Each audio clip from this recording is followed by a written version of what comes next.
Welcome to the Side Chat Podcast. This week I'm going to cover the 1.39 patch, some thoughts and a little bit of review about it, a little critique, but overall mostly praise. I know last week I asked if we wanted to do an off-topic podcast this week. I didn't know that 1.39 was going to drop. We did the podcast anyways. I made the ultimate decision to not actually include it in the channel, but I will link you guys to the podcast website if you'd like to hear 5 or 6 idiots talk about American fast food for an hour.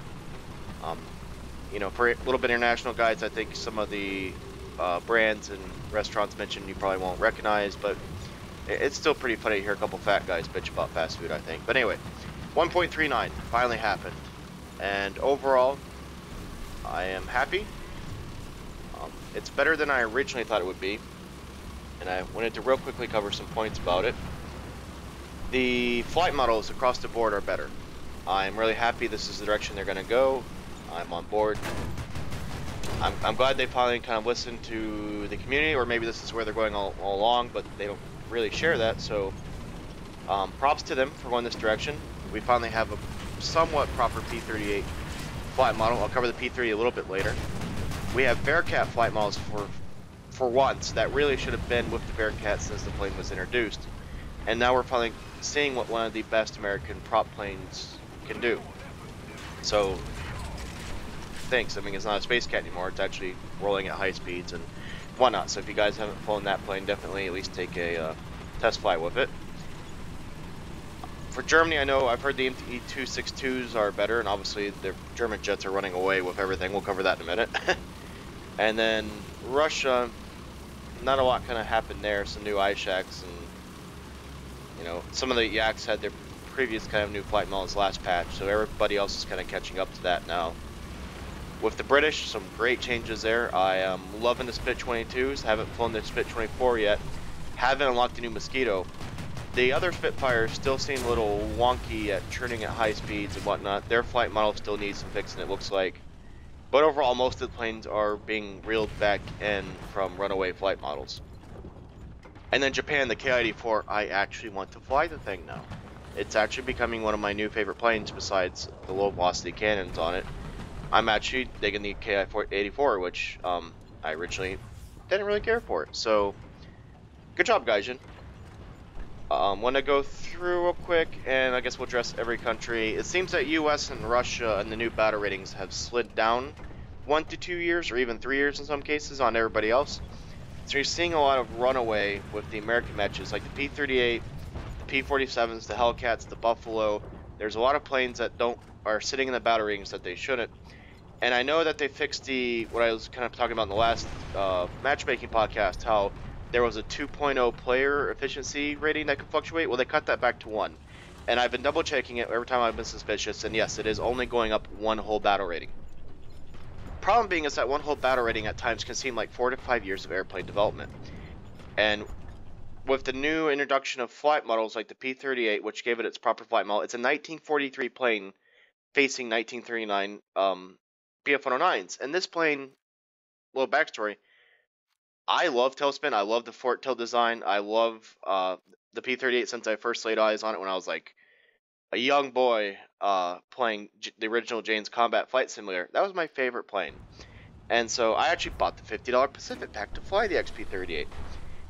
Complete garbage all this time. Finally got a proper flight model. Now I feel like a douche every time I take it up because I'm fighting planes 3 to 4 years older in design than mine. So I'd like to see the P-38 not be shot all the way up to the tiers where it's useless again, but I like to see it balanced. I just want to see things balanced. And especially low-tier Germany right now is unflyable. I flew the 190A1, which a lot of German players were excited about getting, obviously. Merlin 66, Spitfire, Mark 9, on my ass, nothing I could do, dead. And it's actually 1.0 battle rating apart from each other. So, actually Merlin 61 I think is 1.0. But anyway, they're seeing each other is the point. I might be wrong with my battle ratings here. I haven't double-checked that statement. But that's what I mean by balance. Like, these planes, there needs to be more battle. Things need to be stretched out more so they don't see each other. There's just certain planes that shouldn't see each other that they are. And so, for the sake of balance, there still needs to be. I'm not saying throw the entire battle rating system out, but they still need to visit this balance issue. This is still one of the most game-breaking things, I think. And I mean, I know I see the Bearcats out there, and they're fighting against other post-war props. That's cool. Every time I even think about getting a Bearcat, I'm being swarmed by ME-163s. The German jets finally have somewhat better matchmaking, and a couple of them have new flight models, so obviously they're pups, you know, they're called pup stumping, but seal clubbing.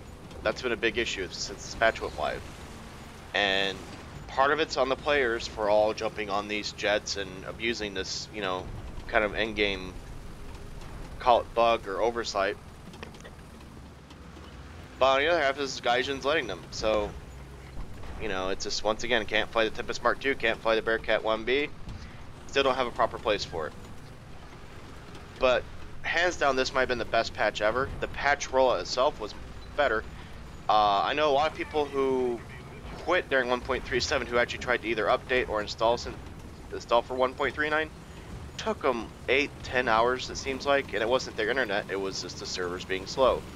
So the infrastructure, I guess from a good point, people were actually downloading it.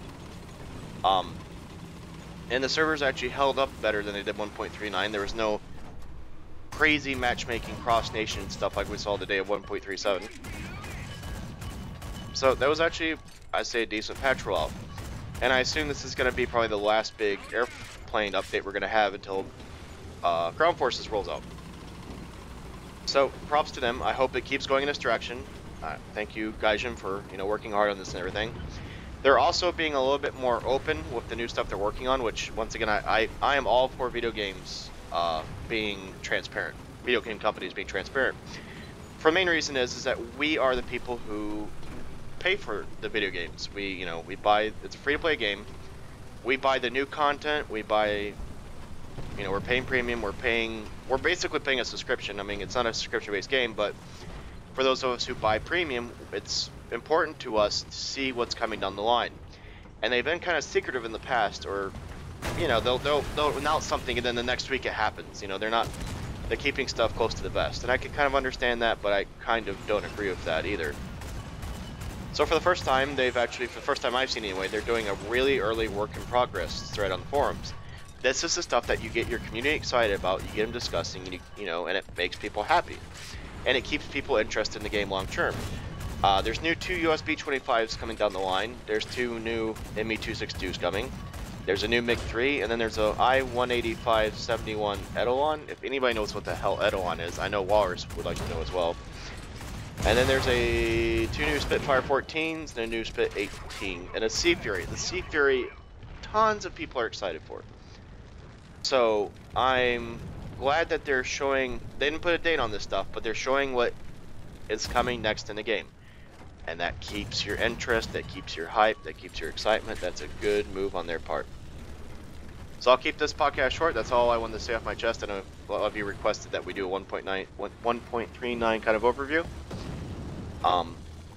Still haven't flown most of the planes yet. Like I said, Bearcats are good. Haven't got the Twin Mustang yet. The new Corsair is just like the old Corsair.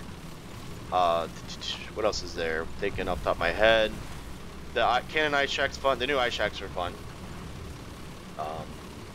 Haven't flown the new German jet. I've heard, or I'm sorry, the new Russian jet.